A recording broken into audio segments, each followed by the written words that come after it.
I'm pleased now to introduce our keynote speaker, Evan Kleiman. An alumna of the Italian department, Evan is the acclaimed host of KCRW's Good Food, author of 6 cookbooks, and a self-described food geek.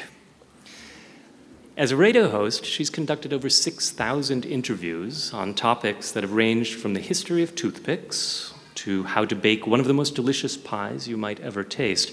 In fact, I happen to know that one idea for today's presentation involved pie. Didn't work out logistically, I'm sorry, but do keep your ears open for mention of pie. After becoming master of baking, pie talk is a common topic in many interviews.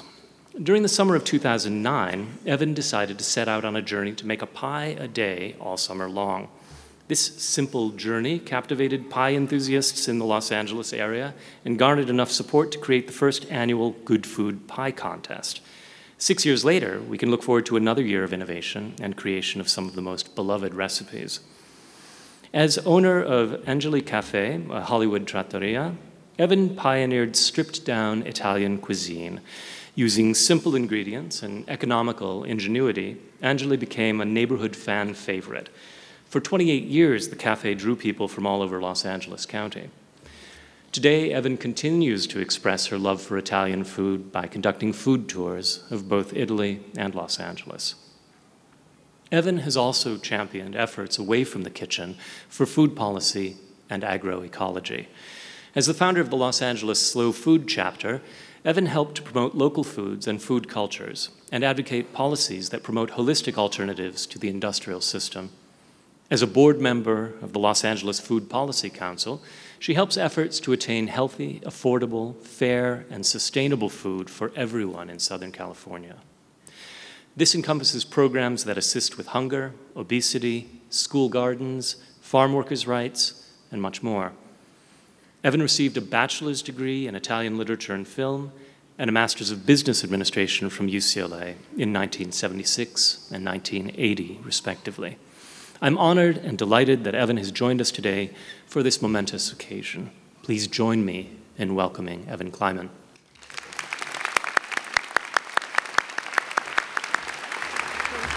Thank you. I really did want to make pie while I was up here. There's so many metaphors for life. Thank you so much, Dean Skaberg, Professor Parodi, faculty, staff, graduates, and all the family members that are here today. And thank you for thinking that I'd be a good person to inspire people with more energy and spirit than I may have had for a couple of decades. I guess we'll find out in a few minutes if you made the right decision. So graduates, I may not be Kanye or Natalie Portman or Robert De Niro or any of the other celebrities giving these speeches this year, but I am a really good example of how your life can develop into something completely different than what you initially imagined, and how surprisingly good that can turn out to be. Also, I had the same atypical desire as you did to fall into the rabbit hole of language and cultural studies. So huge congratulations on making the best decision of your life so far, majoring in the humanities. I've always thought that the whole point of education at this level, at the university, was to learn how to enjoy learning, because it's the only constant in a well-lived life. To engage that impulse to love learning, it's everything. And in this particular time and place, you're going to need it through your whole life. That learning cannot stop at graduation. I was part of a young generation that rebelled. Oh, how we rebelled. And yet, as we started to join the workforce, I think many of us assumed that when we became adults, we would have a fruitful, rewarding life if we picked the safest, most predictable course. We were confident that if we entered onto that well-trod path before us, we could be fairly certain of what was waiting for us as we moved from stop to stop on whatever singular road that we chose. I couldn't do it. I couldn't face the everyday and the same indoor office option, even though it was a safe one. I already learned through cooking my way through college that I could earn a living and have a, shall we say, more flexible lifestyle. So when I graduated my degree in Italian literature and film, I was panicked when I thought I had to enter a more sequestered workplace than the kitchen to earn a living. So what did I do? I did what any fearful person would do. I continued to build on what I'd been doing all through college in the kitchen. I cooked.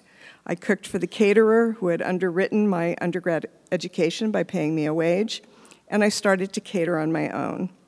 That decision was made out of fear of throwing myself into an unfamiliar world that I perceived to be limiting. You're entering a world where the possibility of a single predictable career track that lasts a lifetime is far less likely, unless you have the belief and commitment to enter and win the intellectual and emotional lottery. If you have a passion or an obsession or the culture of that language you've been studying, or who knows, maybe you're secretly a crafty Icelandic woodworker. The sense of internal resolve and insatiable love for your subject, it may surprise you to know that that's actually the easy path because you have no choice. You're driven, and you'll get dragged over rocks, but you'll also get dragged through quenching streams as you follow that particular bliss. You'll continue to learn, you'll create work opportunities that are varied and will lead to more opportunity. Maybe you'll earn well, maybe you won't. But the deepest satisfaction from your work will fill in financial gaps and fill you with inspiration. I just happen to be incredibly lucky that the fear that caused me not to let go of the kitchen, even as I came back to UCLA for my graduate degree at the Graduate School of Management, what's now the Anderson School, I'm lucky that it worked out. Balancing those two seemingly unrelated worlds turned out to be a charmed decision for me. And not just because with an MBA in hand, I surrendered to the seductions of good food, using my hands to make it, but because I continued to read about and feed my passion, food, while at the same time learning about spreadsheets and administration, the best business practices at school, which maybe I didn't put into practice so well. But now I embraced it. Before the internet, being a food nerd was an extremely solitary place to be. I felt like I was all alone, but it was mine. It was my occupation. And in all the moments that I wasn't working for pay, I was working for free. I was traveling and reading, continuing to learn about food industries, culinary careers, and starting to write. I took my gap year between high school and college, which is when I became besotted with the Italian language and culture, and of course the food, always the food. So as I started my formal Italian education here as an undergraduate, I also continued that lifelong process of learning through travel. Despite a nearly paralyzing shyness, yes, really, those initial interactions with those that I met in Italy and throughout Europe, teachers, chefs, home cooks, and just folks from a different world than mine, it was now richer, deeper, because of my newfound language facility. I discovered that in some ways I felt more like myself and more at home half a world away than I did here in Los Angeles. Life got bigger, more complex, certainly more interesting and much tastier on all levels. Every time I returned home from another trip, I had more to offer, intellectually and emotionally. There were deeper reserves on which I could rely, and man, could I cook. When I was offered the job to host Good Food at KCRW, I'd already owned, managed, and cooked in my restaurant for 15 years. I thought I'd finally achieved that goal of meaningful work and a career, like those friends of mine who were physicians and attorneys. I had one of the longest running restaurants in LA, a wonderful kitchen family, devoted and loyal customers, a really incredible community of people. Several cookbooks published, things were comfortable, things were predictable. It was 23 years after I graduated from this marvelous institution. I was given 15 minutes to say yes or no to the KCRW position. And for a second, I thought, I shouldn't do it. I'm not trained for the world of media or broadcasting. My UCLA degrees weren't in communication studies. This wasn't my intended career path plan. Despite a total fear of the unknown, I said yes, and I was lucky enough to discover my own bliss. I always knew deep down that despite the success and the rewards of my restaurant life, it wasn't the perfect fit for me. But I never could have imagined that all those years of food nerdery, of reading and talking to people about arcane food subjects, about food politics that were totally off the news radar at that time, so much thinking about food as art, food as solace, food as community building, that all of that would give me a deep base of focused learning, insight, and expertise. All of which coalesced and aligned for me to be able to accept that position in the work at KCRW and thrive doing it. Who could have known that all along it was this insatiable intellectual curiosity about people, the same drive that pushed me to become an Italian major, and how were revealed through food that would deliver me to this perfect fit. A new career track, expanded visions, and newly sparked passions. If you've discovered a niche here in academia during these 4 years and are making the commitment to stay for further education, that's fantastic. But I hope you also explore all the potential learning sources available to you outside of these walls. If you decided that your formal education is now complete, or you will take a respite from the formal education for now, that's equally valid. Because the truth is that your real education begins when you walk off this campus and into the next stage of your life. I read an article by New York Times commentator Frank Bruni recently.